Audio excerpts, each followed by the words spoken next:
Hey everyone, it's Pearlescent Toys back in today's video with another WWE Ultimate Edition action figure review, and today we are looking at Roddy Piper from the Monday Night War series. This is a Walmart exclusive, and yeah, I found this in stores, was super hyped. Made a rant video a while back when I got duped or swerved, but yeah, finally have the actual thing in hand.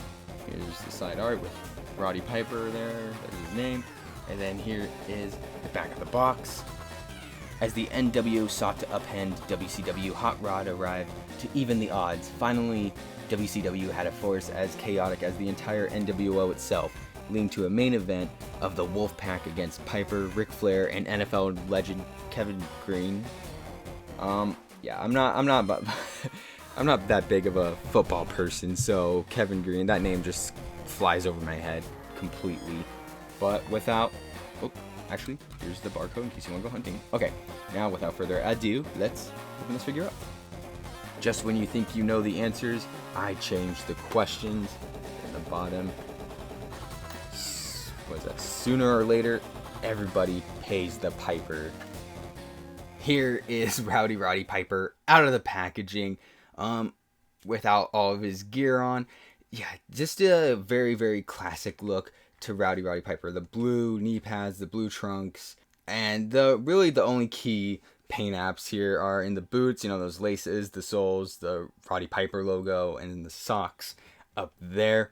Not a whole lot else going on for paint. Oh, the wrist tape, of course. But yeah, not a whole lot else going for this rest of the figure. There's no like shadowing in the trunks, there's no shadowing in the muscles or anything.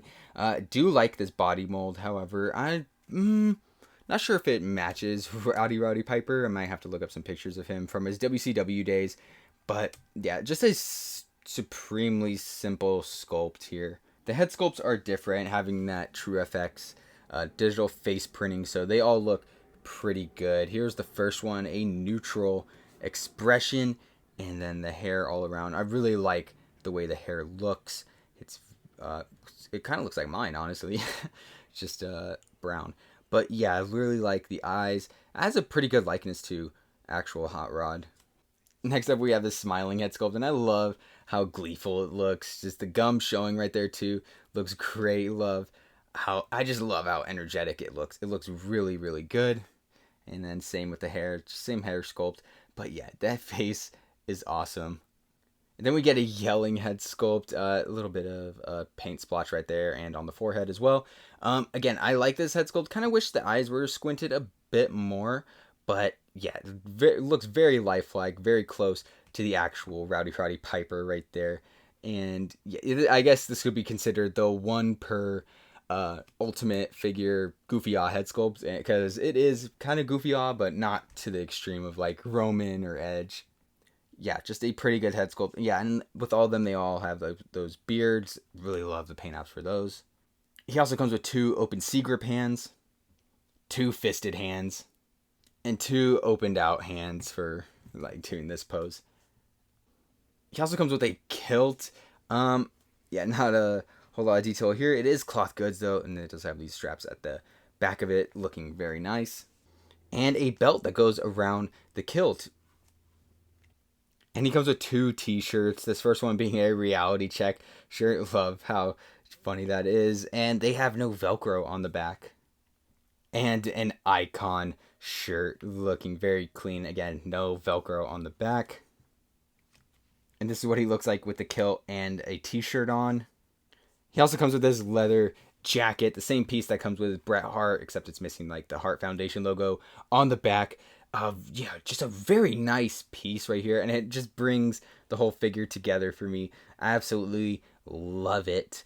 And yeah, just a closer look, and they painted in all the zippers right there, some buttons to this little buckle, and even like the individual notches of this piece right here. Yeah, just a really, really neat leather jacket. Going over articulation, the head is not able to move up a whole lot and not able to move down a whole lot either.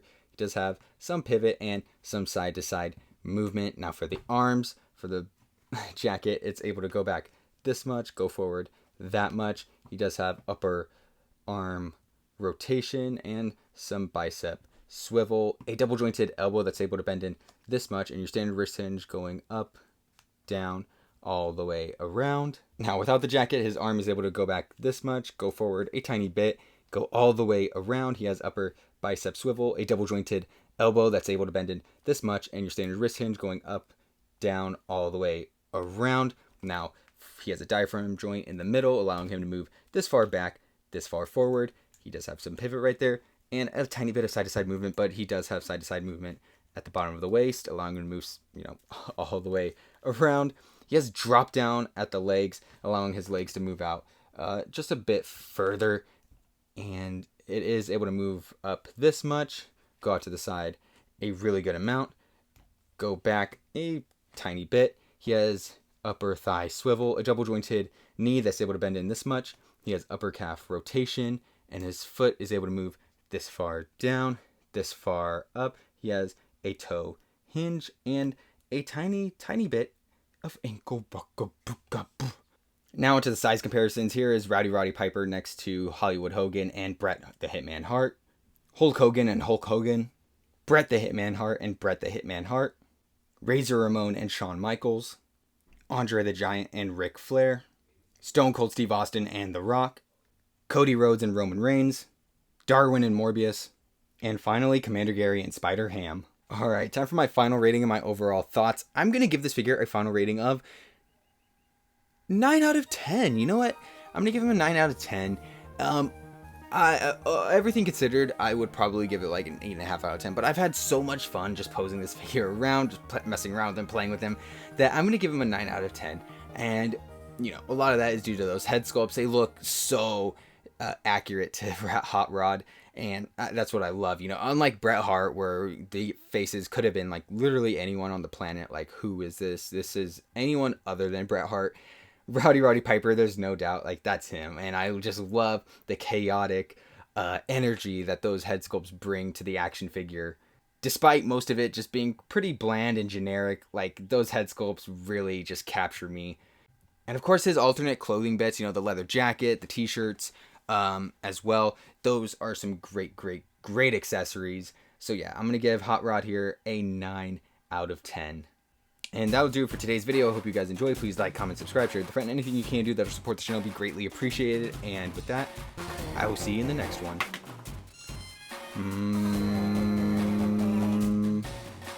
Bye.